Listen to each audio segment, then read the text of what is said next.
Olá, queridos! Bem-vindos então a mais uma aula do nosso maravilhoso mundo do direito penal e dando continuidade então aos nossos estudos sobre concurso de pessoas, estudaremos hoje sobre as modalidades de participação. Então vamos lá? Como vimos anteriormente, o Código Penal adotou a teoria restritiva, que diferencia autor e partícipe. Lembrando que esse partícipe ele deve ter ciência, ou seja, aderir à conduta. Eu preciso preencher o requisito do liame subjetivo. Certo? Então, o que é partícipe? Partícipe é aquele que não realiza nenhum ato executório, mas contribui para que o crime ocorra. Então, ele responde pelo mesmo crime que os autores e coautores. E a pena dele, em abstrato, é igual para todos, certo? Mas a pena final, ela pode ser diferente. No momento, então, que o juiz vai fixar a pena, o juiz deve levar em conta o envolvimento de cada um dele, certo? E como ele fará isso? O artigo 59, olha o que ele fala. O juiz, atendendo à culpabilidade, aos antecedentes, à conduta social, à personalidade do agente, aos motivos, às circunstâncias e às consequências do crime, bem como o comportamento da vítima, estabelecerá, conforme seja necessário e suficiente, para a reprovação e prevenção do crime. Então, aqui, dentro dessas 8 modalidades de circunstâncias judiciais que fazem parte da primeira fase da dosimetria do crime, nós temos o quê? A culpabilidade. E é aqui que o artigo 29 fala, na medida da sua culpabilidade. Ou seja, o juiz vai analisar a culpabilidade de cada um dos agentes para determinar a pena. E agora, então, nós vamos quebrar mais um senso comum. Como assim, Dani? Creio que muitos têm em mente que o partícipe sempre terá uma pena menor que o autor. Mas será que isso aí é verdade? A resposta é não. Por quê? Porque o artigo 29 não expressa isso. Assim, um partícipe ele pode receber, inclusive, uma pena maior que o autor. Pensa no caso do mandante do crime, certo? Embora ele seja o partícipe, conforme a teoria adotada pelo Código Penal, ele tem muito maior culpabilidade que o autor. Por quê?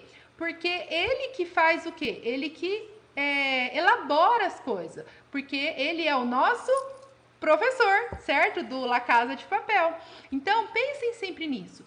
O professor, ele não teve uma culpabilidade maior do que os outros? Lógico, porque ele arquitetou tudo, certo? Mas mesmo para a teoria, como nós já vimos que o código adotou para a teoria restritiva, ele é o partícipe. Então, acabou aquela coisa que de partícipe tem uma pena menor, sempre, né? Então, que o autor, tá certo essa afirmativa? Lógico que não. O partícipe ele pode ter uma pena maior ou menor que o autor.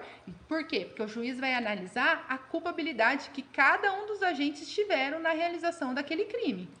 Vejamos então as espécies de participação. A primeira espécie é a participação moral, que é aquela em que o agente atua induzindo ou instigando o outro a cometer o crime visando convencê-lo, certo? Pensa na seguinte situação: a empregada doméstica que diz para o seu amigo que o patrão vai estar viajando, por exemplo, no final de semana e fica instigando, enchendo o saco, vamos lá, né, para cometer o crime de furto. Vamos lá, meu patrão não vai estar lá, vamos aproveitar essa oportunidade. Então, perceba a situação, ela está instigando, ela está induzindo ele a ir lá cometer o crime. Ela não realiza nenhum dos atos executórios, ela não vai junto com ele, ela apenas induz, instiga ele a cometer o crime. Tá? E a participação material? Auxilia colaborando de alguma forma com a execução, mas sem realizar nenhum ato executório. Como assim? O auxílio dele deve ser secundário, como, por exemplo, fornecer uma arma para que o outro possa matar. E aí, lembrando que ele precisa utilizar essa arma que o amigo emprestou, porque para que haja o preenchimento da relevância causal das condutas, certo? Senão não há o preenchimento. Se ele usar outra arma, não, independente de eu ter emprestado ou não fará efeito, certo? Ele tem que usar a arma emprestada. E a outra é a participação de menor importância, que é quando a gente contribui para a produção do resultado, mas a sua contribuição foi menos decisiva. Como nós vimos, a participação de menor importância é aquela que a gente contribui para a produção de um resultado, mas a sua contribuição foi menos decisiva. Quem fala isso? O artigo 29, parágrafo 1º, ele fala: se a participação for de menor importância, a pena pode ser diminuída de 1/6 a 1/3, ou seja, é uma causa de diminuição de pena. Mas como o juiz vai analisar essa participação de menor importância? Lembra quando estudamos a teoria do crime, na parte do nexo causal? Nós vimos sobre a teoria da conditio sine qua non.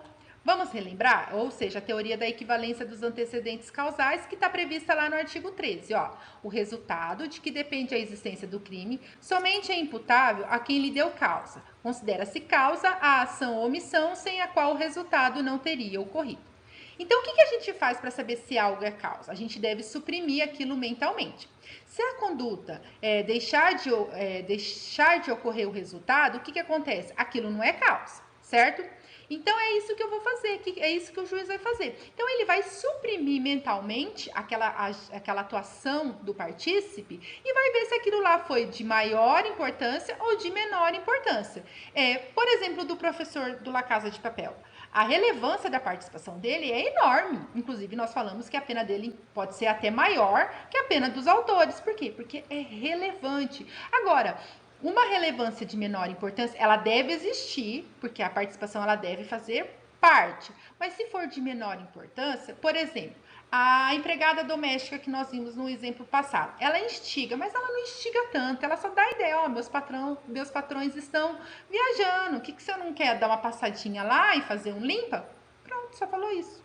O outro, ela não instigou, ela deu aquela insinuada. Só que ela não ficou ali falando, instigando, auxiliando de maneira tamanha que pudesse, então, fazer com que o agente quisesse, de fato, fosse instigado, fosse totalmente manipulado para isso. Então, percebe, foi uma participação de menor importância. Então, o juiz vai poder fazer o quê? Analisando, né, ela, a condição dela, olhando, fazendo usando a teoria da conditio sine qua non, ele vai analisar e vai diminuir, vai poder então diminuir a pena dela de 1/6 a 1/3. Então, vai ser também de acordo com a relevância, certo? Da participação dela, que ele vai diminuir mais ou menos ainda a sua pena, certo? E aí eu tenho que lembrar que participação mínima é diferente de participação inócua. A participação inócua é quando a gente não contribui em nada com o resultado. Lembra quando a gente deu aquele exemplo? Ó, A quer matar B e vai até C e pede emprestada a arma dele. Só que, porque ele não lembra onde ele colocou a arma. No meio do caminho ele lembra. E porque a arma dele é mais potente, ele vai lá e troca a arma. E acaba não utilizando a arma que ele pegou emprestado de C.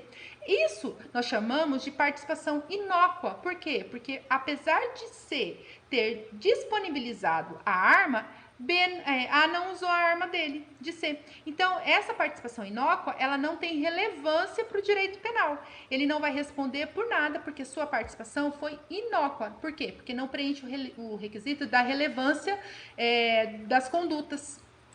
E temos também a participação impunível. Ela ocorre quando o partícipe contribui, mas o autor não inicia o crime. Ela tem previsão lá no artigo 31 e ele fala o seguinte: o ajuste, a determinação ou instigação e o auxílio, salvo disposição expressa em contrário, não são puníveis se o crime não chega, pelo menos, a ser tentado. Então, a participação impunível é uma causa de exclusão de tipicidade. Pensa na seguinte situação: A instiga B a matar C. Mas durante os atos preparatórios, que nós sabemos que, em regra, eles não são puníveis, B resolve não matar mais C. Então, ele não dá nem início aos atos executórios. Então, eu não tenho como incriminar também o A, que embora tenha instigado, tenha feito a sua parte, né, tenha tido a sua participação com uma relevância, como o crime não foi ao menos tentado, eu não posso punir, então, a participação de A. Certo, pessoal? E é isso aí, então. Finalizamos mais uma aula do nosso maravilhoso mundo do direito penal. Até a próxima aula. Beijos!